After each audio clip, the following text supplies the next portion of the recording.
Desejo já uma boa noite a todos e vou fazer uma videoaula a respeito dos capacitores, que faz parte da eletrodinâmica. Nós chegamos lá. Então, capacitores. Nós vamos ver no conteúdo desta apresentação o que é um capacitor, alguns dados históricos, alguns exemplos em relação a aparelhos capacitores, os tipos de capacitor, as simbologias adotadas, as aplicações e o funcionamento e alguns cálculos.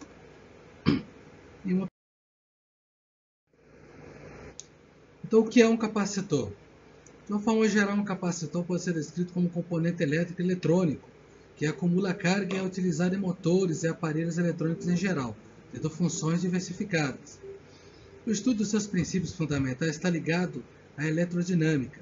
Esses componentes armazenam energia eletrostática em um campo elétrico usando placas condutoras e um material isolante que fica entre elas. Internamente, o capacitor acumula o desequilíbrio de cargas que estão concentradas nas superfícies equipotenciais.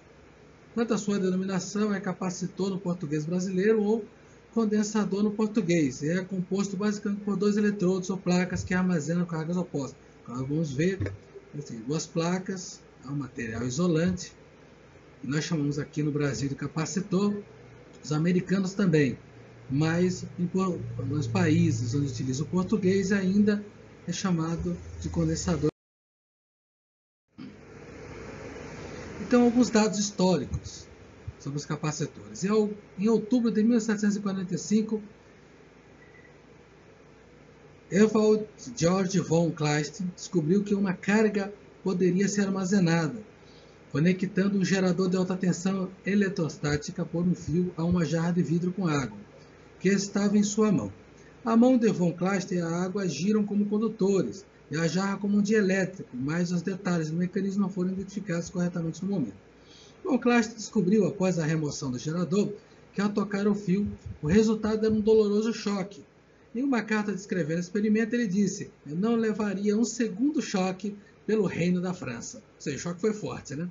No ano seguinte, na Universidade de Leiden, o físico holandês Peter van Musschenbroek inventou um capacitor similar, que foi nomeado de jarra de Leyden.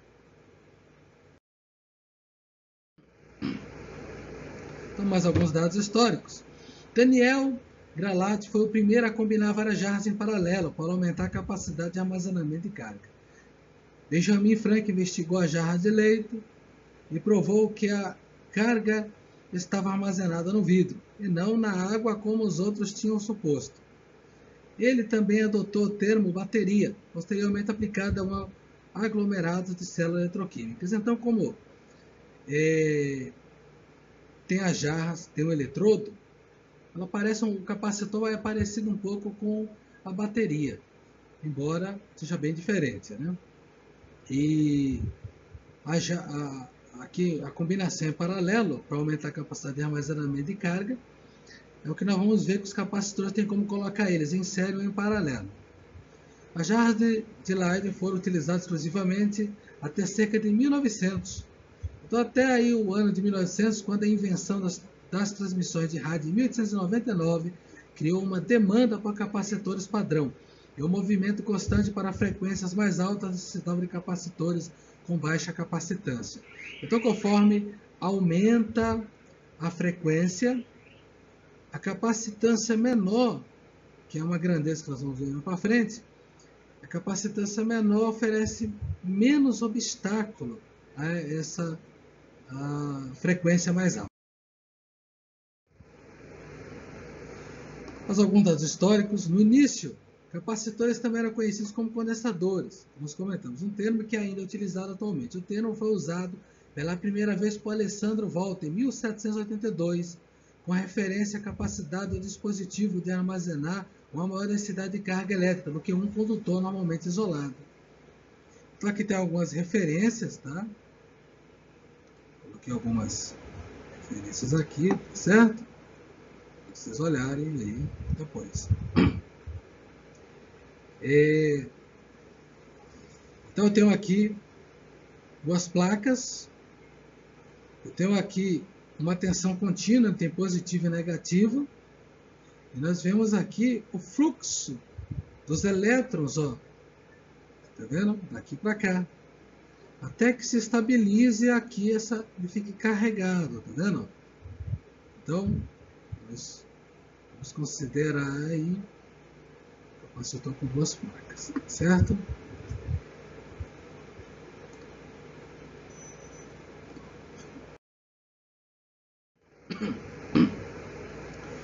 Outra corrente de deslocamento. O físico James Clerk Maxwell propôs o conceito de corrente de deslocamento para tornar a lei de Ampère consistente com o princípio de conservação da carga em casos em que a carga elétrica se acumula, como por exemplo no capacitor. Ele interpretou esse fenômeno como um movimento real de carga, mesmo no vácuo, onde ele supôs que corresponderia ao movimento de cargas de dipolo no éter. Embora essa interpretação tenha sido abandonada, a correção de Maxwell à lei de Ampère permanece válida. Um campo elétrico variável produz um campo magnético. Então, como varia, né, o campo elétrico, termina produzindo um campo magnético. E a corrente de deslocamento deve ser incluída, por exemplo, para a aplicação das leis de Kirchhoff a um capacitor. Então, é aquela lei onde há uma variação, de carga, quando nós vamos ver para frente, de corrente, também há um campo eletromagnético. Então, há uma corrente de deslocamento, nós chamamos. Então, alguns exemplos em relação à aparência dos capacitores. Né? Abaixo podemos ver alguns tipos de capacitores e suas reais aparências. Então, eu peguei alguns capacitores meus, ó, aqui, ó. Tá vendo? Coloquei o foco eletrônico, coloquei os capacitores meus que eu tinha guardado, para mostrar vários tipos. Até tem o eletrolítico, tá vendo? Eu tenho capacitor de mica, esse aqui é o eletrolítico menor, tá vendo? Eletrolítico, poliéster, tá vendo? Disco cerâmico. Então tem alguns tipos aí, né? Mas existem muitos mais outros tipos também. Tipos de capacitores. Então, isso aqui existem mais alguns outros tipos nessa categoria, mas aqui basicamente os mais usados, os mais conhecidos. Então tem capacitor eletrolítico, poliéster, cerâmico, de tântalo, de mica, o SMD, o variável e o a óleo e papel, que nós chamamos simplesmente de a óleo. Como podemos ver acima, existem diversos tipos de capacitores classificados quanto ao seu elemento dielétrico ou de acordo com o material utilizado na fabricação das armaduras. Cada um possui suas características particulares, cada tipo sendo mais apropriado a uma aplicação específica, se tem os principais tipos, porém há ainda alguns menos usuários. Capacitor eletrolítico. A palavra eletrolítico significa que o dielétrico desse tipo de capacitor consiste em uma fita de papel embebida em um material eletrolítico, eletrólito, intercalada com um filme fino de alumínio no qual é depositada uma camada de óxido de alumínio, e então enrolada em um componente de formato cilíndrico. Um eletrólito é um líquido ou gel que contém uma alta concentração de íons. Então está aí um exemplo de um capacitor eletrolítico. Aqui tem 4.700 microfarads, que é o farad, a unidade, e aqui a tensão máxima desse capacitor. Capacitor de poliéster é o mais comum dos capacitores de filme plástico, com uma constante dielétrica elevada, a qual permite obter uma alta capacitância em um pequeno volume. É amplamente empregado em aplicações de corrente contínua. Um problema típico é que as camadas de filme enroladas podem acabar gerando indutância parasita, o que pode afetar determinados tipos de circuitos, como os IRF de alta frequência. É frequentemente empregado como capacitor de bypass, mas geralmente não é empregado em aplicações de alta corrente. Bypass são filtros. Capacitor cerâmico. É um dos tipos mais comuns de capacitores em uso. O nome indica o material com o qual o seu dielétrico é construído, cerâmica. Esses capacitores são, no geral, de pequenas dimensões físicas e capacitância de valor baixo, geralmente menor que 10 microfarads, e são encontrados nos formatos SMD e TWT.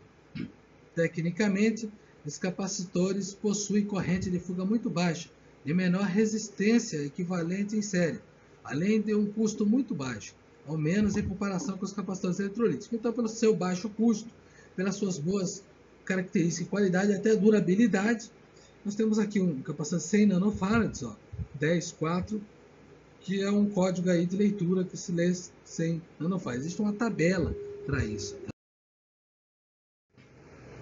Capacitor de tântalo.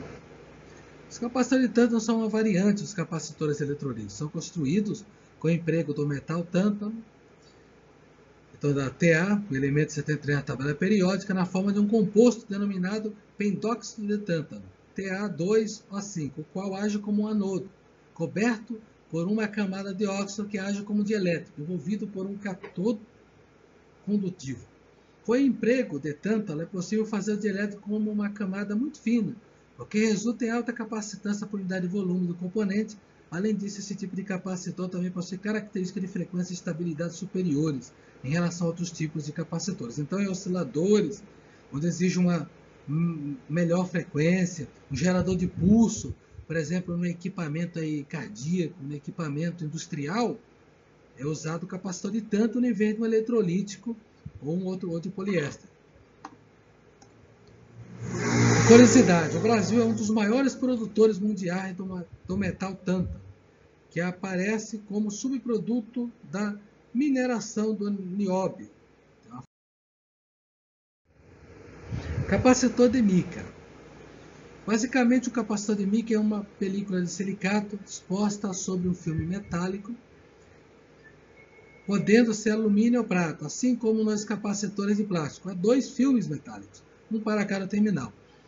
Esse tipo de capacitor não possui polo positivo e negativo definido, podendo ser colocado em qualquer posição no circuito.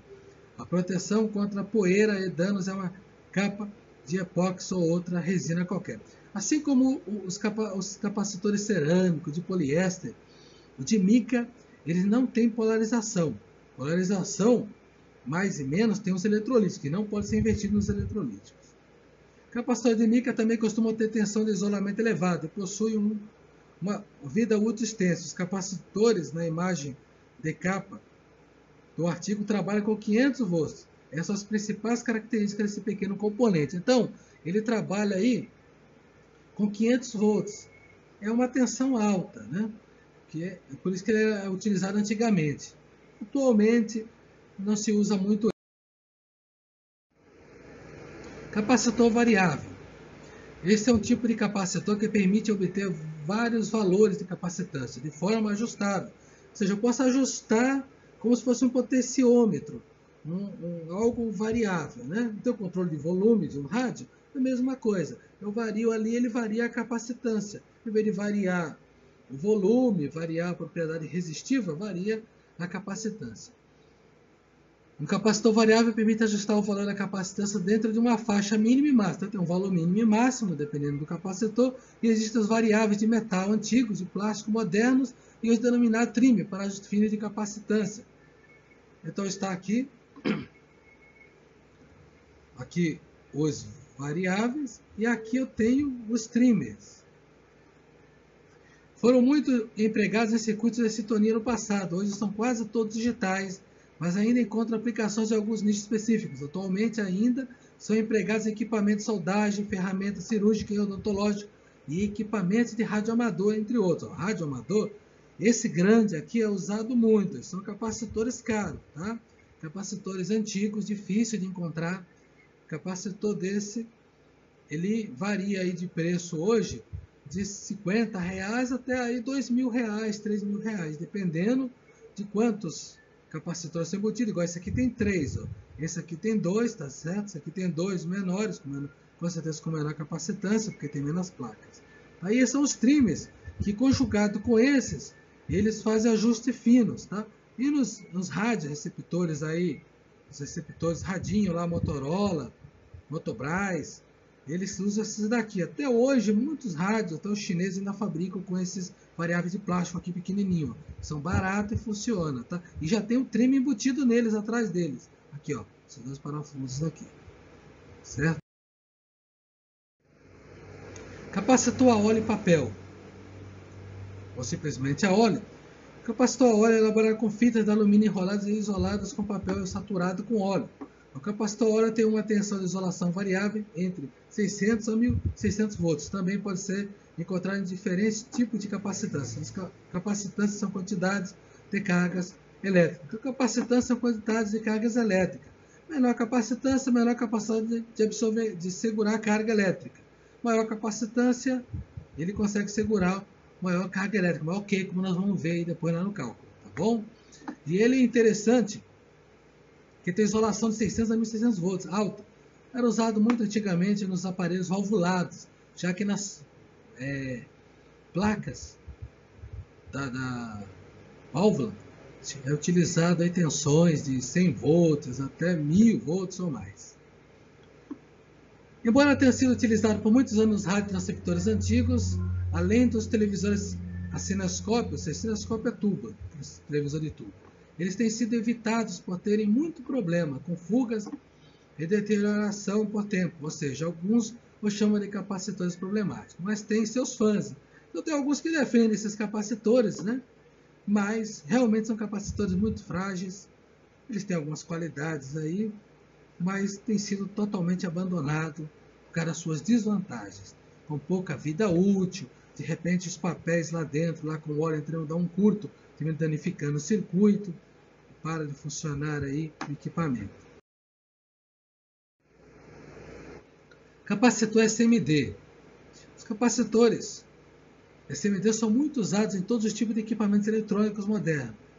Então, em todos os aparelhos atualmente, meu monitor aqui, equipamento aqui, notebook que eu estou usando para gravar, a câmera, tudo, teclado, mouse, todos eles têm capacitores dentro dele. É um componente essencial, muito essencial para o funcionamento dos aparelhos. Sem ele, realmente não haveria aparelho. Porque essa propriedade capacitiva que os capacitores têm, dada em Faraday, realmente faz toda a diferença.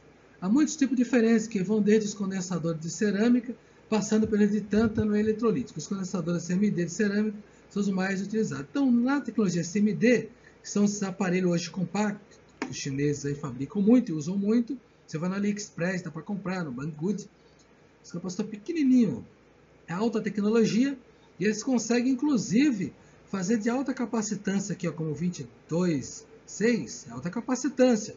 Esse daqui, ó, um microfarad, tá vendo? 10.6.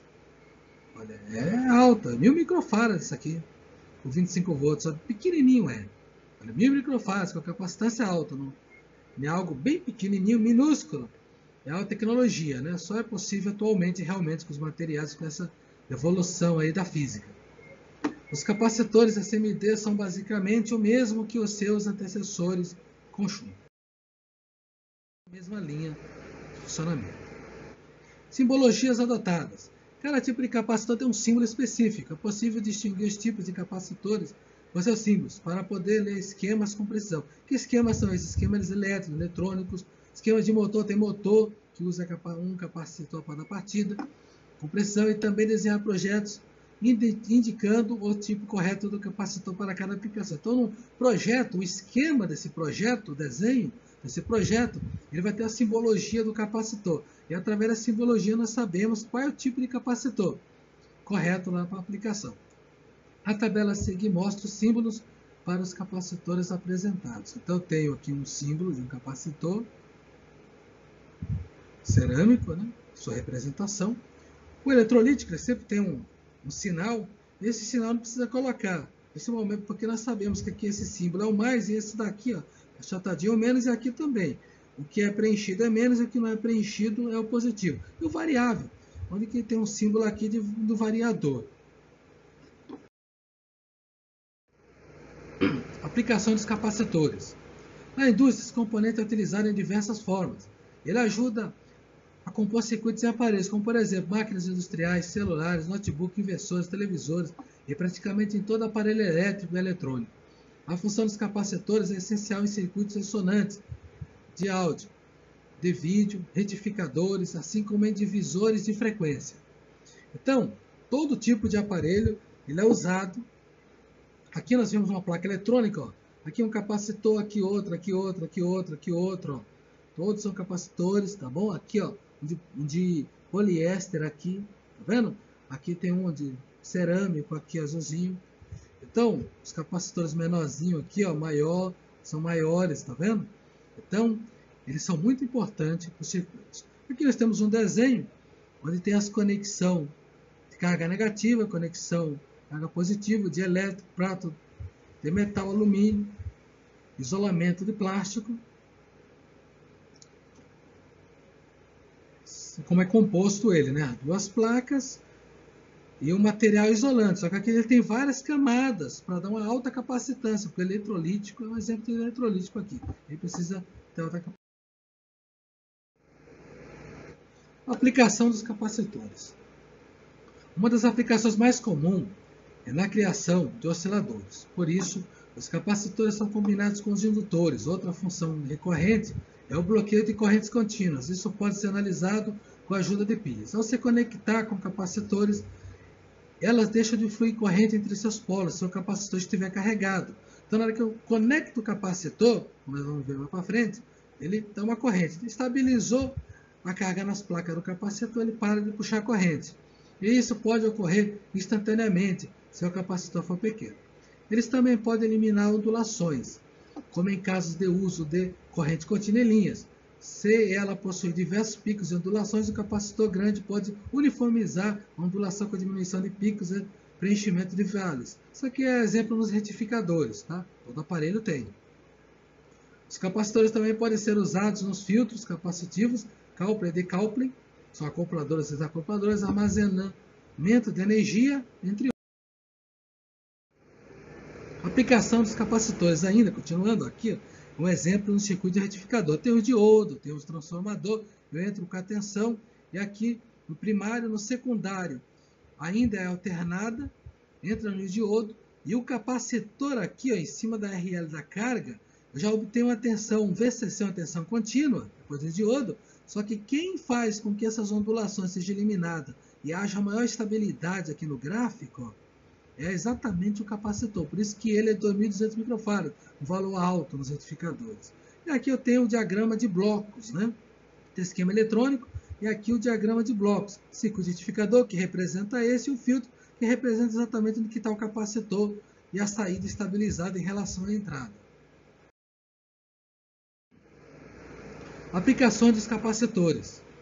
Então aqui eu tenho um circuito, eu tenho um transistor NPN, tem o resistor que controla o ganho, tem um outro resistor aqui, controla a corrente aqui no coletor, mais um outro aqui. Olha as funções dos capacitores nesse circuito. Isso aqui é um pré-amplificador de sinal, de áudio, por exemplo, ou de RF. E olha aqui, eu entro com a tensão aqui, ó, alternada, e eu tenho um coupling capacitor, um capacitor de acoplamento. Na verdade, ele acopla a entrada, mas desacopla aqui. Então, ele entrou, fez um acoplamento, o sinal entra aqui, é amplificado pelo transistor, é jogado aqui em nível maior, porém aqui ele está misturado, esse sinal de entrada ele está misturado com a tensão VCC aqui. Ó. Então eu uso um capacitor para mim, aqui nesse lado, ter somente uma onda senoidal, igual aqui entrou aqui, porém com um nível maior, tá certo? Então, eu tenho aqui uma onda senoidal, ó, maior do que a da entrada. E aqui tem uma menorzinha, ele amplifica. Esse transistor ele amplifica. Certo?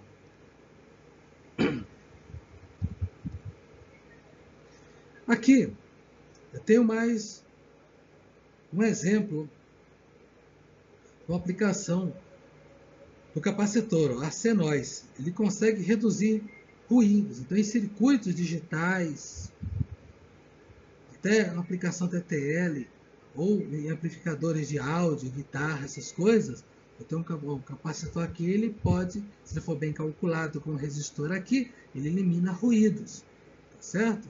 Então ele é muito bom para isso, exatamente para eliminação, tá, gente, de ruído. Funcionamento dos capacitores. Como percebemos, é muito larga a escala de aplicação dos capacitores. Eu posso usar em tudo, na verdade, praticamente. Seus formatos podem mudar. Há os esféricos, planos, os cilíndricos, e a aparência deles muda muito. No entanto, ainda que modifique exteriormente, sua função é basicamente a mesma. Todo capacitor carrega cargas elétricas e depois as descarrega em um momento específico. Na verdade, não existiriam os aparelhos eletrônicos atuais sem a existência dos capacitores. Vejam a sua vital importância para a humanidade. Funcionamento dos capacitores. Aqui eu tenho uma placa, outra placa, um dielétrico isolante. Então eu tenho um campo elétrico, gerado um campo elétrico. Quando eu fecho essa chave aqui, há uma circulação de corrente tal até é eliminada essa circulação de corrente somente quando aqui, ó, o nível de próton e o nível de elétron se estabilizam, ou seja, fica carregado. O capacitor nós falamos onde as placas têm carga, as placas metálicas. Então esse é o princípio de funcionamento. Ele consegue segurar cargas com duas placas quando há um material isolante e cargas opostas. É uma característica muito interessante. Como podemos ver, as cargas negativas elétricas se acumulam de um lado da placa e na outra placa. Do outro lado, acumula-se cargas opostas. Funcionamento dos capacitores. Ainda sobre o funcionamento deles. Ó. Fechei a chave, tem uma fonte de corrente contínua, positivo e negativo. Tem as duas placas, basicamente o mesmo do anterior. A distância aqui das placas, ela também determina, como ela determina esse fluxo, também determina a capacitância. Então, a capacitância de um capacitor em farads, ela é determinada pelo tamanho, pela área da placa e pela distância de uma placa a outra. Quando fechamos a chave, há uma variação na resistência até o capacitor carregar, ou seja, haver estabilização de carga nas placas do capacitor. Na verdade, não variação de resistência, eu escrevi aqui, mas, na verdade, é por cair em função do fluxo, na verdade, né, da corrente do campo. Funcionamento dos capacitores. Então, ainda sobre o funcionamento, eu tenho novamente aqui uma armadura, tem um dielétrico, uma armadura. E quando eu coloco um dielétrico, outra armadura, eu vou colocando novas características no capacitor, em função do seu valor em farads. Aqui de novo aquele desenho do capacitor eletrolítico. Como podemos ver, tem armadura e material isolante. E assim, com essa combinação, consegue essa capacitância desejada e também em relação à distância. Aqui eu tenho cálculo sobre os cálculos dos capacitores. Eu tenho aqui a capacitância, que é a grandeza, é igual a carga sobre a diferença de potencial DTP ou tensão.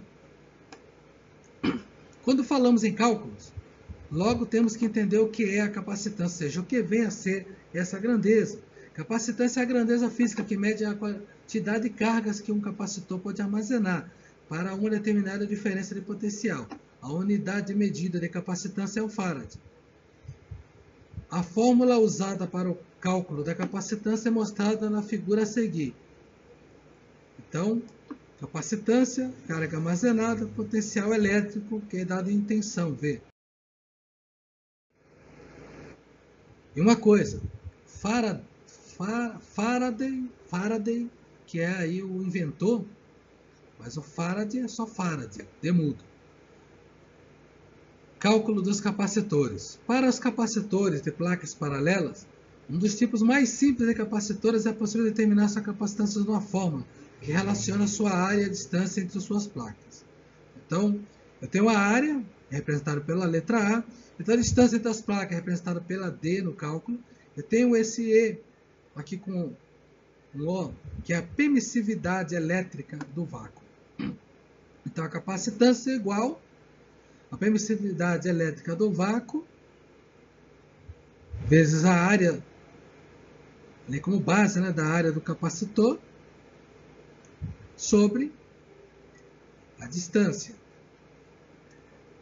Na equação, para termos um farad de capacitância, o componente deve ser capaz de armazenar 1 coulomb com uma tensão de 1 volt. Então, coulomb,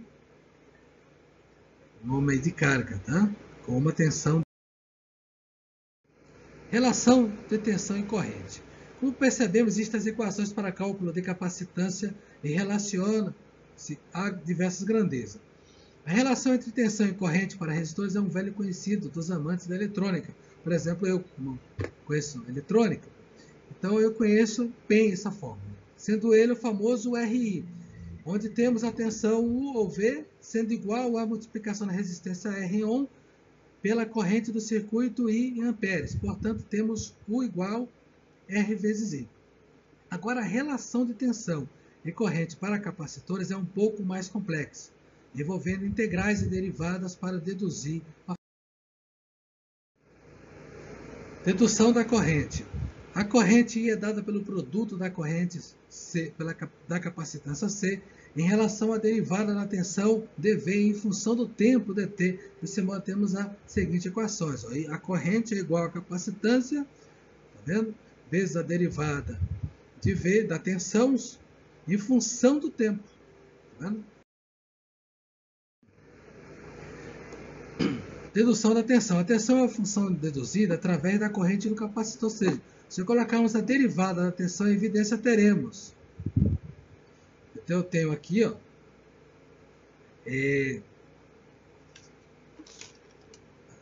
a derivada da tensão igual a 1 sobre o capacitor vezes a corrente vezes a variação do tempo.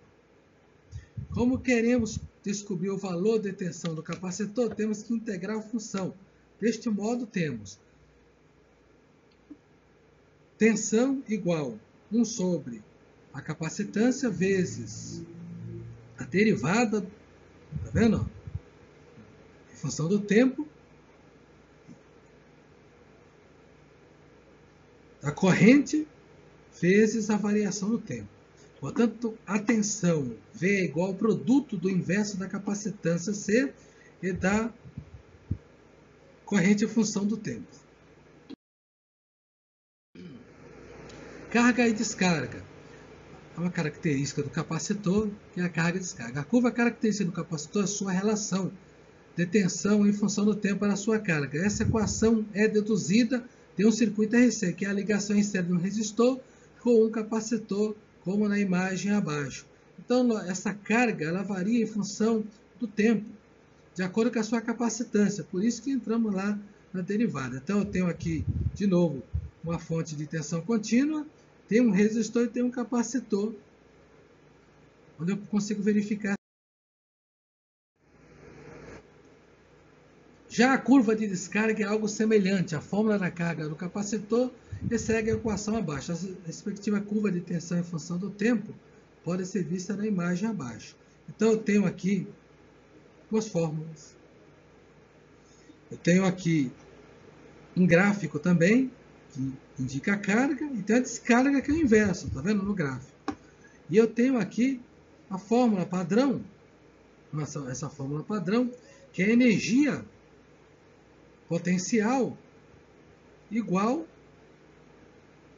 a carga vezes a DDP, a tensão, sobre 2.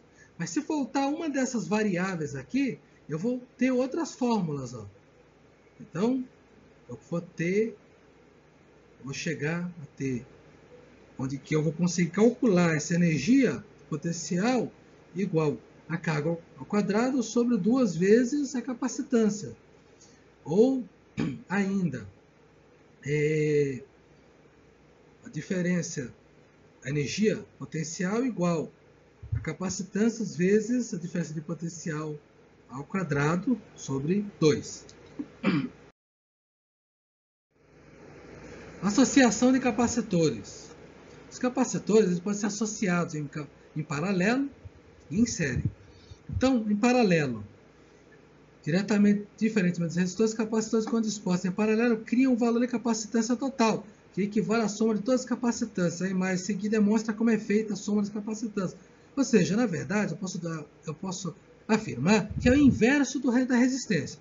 Se eu colocar um resistor de 10R e outro de 10R em paralelo, eu vou ter 5R, não é isso? A metade. Mas no capacitor, não. Se eu colocar um capacitor de 10 microfarads e outro de 10 microfarads, eu vou ter 20 microfarads. Vai se somar em vez de se dividir.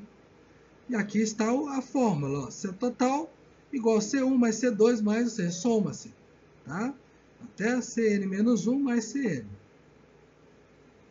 Agora, uma das características, né, que é a tensão, ela se subdivide. Associação de capacitores ainda em série. Da mesma maneira que resistores em paralelo, os capacitores em série geram uma capacitância total, CTOT, igual à soma do inverso de todas as capacitâncias. A imagem a seguir ilustra como é feita essa soma. É a mesma coisa. É inverso do resistor. Se eu colocar um resistor de 10R e um 10R, eu vou ter em série 20R. Mas na capacitância não. Se eu colocar um de 10 microfarads com outro de 10 microfarads, eu vou ter 5 microfarads, até metade, tá vendo? Por isso que tem o 1 sobre aqui na fórmula, tá? Que é inverso.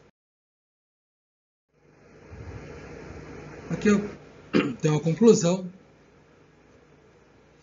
Então aqui eu apresentei várias noções sobre os capacitores, como algumas de suas aplicações, funcionalidades, e seus principais modelos, de tal forma que possamos ter uma noção quando chegarmos na matéria propriamente dita de termodinâmica. Então, essa aqui é uma matéria que nós ainda vamos ter ainda.